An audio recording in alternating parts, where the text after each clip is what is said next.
Welcome back to Frittering About Faith with Peter Picklepottle on BBC4. My guest is Bishop Yellow Belly. Good evening to you, sir. Good evening, Peter. A pleasure to be speaking with you. Now, the Anglican Covenant has been the hot topic in church news for several months. And with many of the diocesan votes in, the majority in England have voiced opposition to the document. What has given you that impression, Peter? I am looking at the votes that have come in. There are 23 dioceses that have voted against adoption of the covenant. Oh? You see, you have forgotten that several have already voted for the Anglican Covenant. In the Church of England, we have had 15 dioceses vote in favour of our plan for preserving the sanctity of our vision of Anglicanism.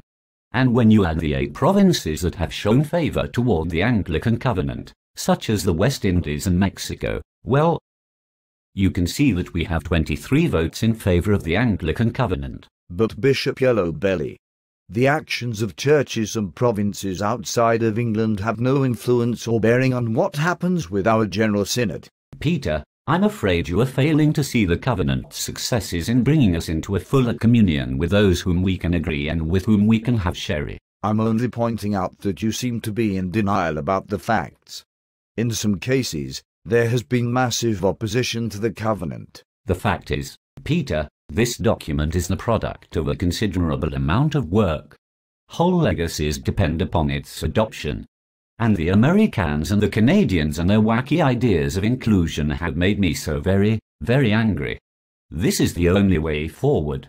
Those are the only facts. And so you are still going to flog this dead horse? A horse? A horse? My kingdom for a horse. Right. I'm pretty sure that horse is already at the glue factory. This has been Frittering About Faith with Peter Picklepottle. Good night.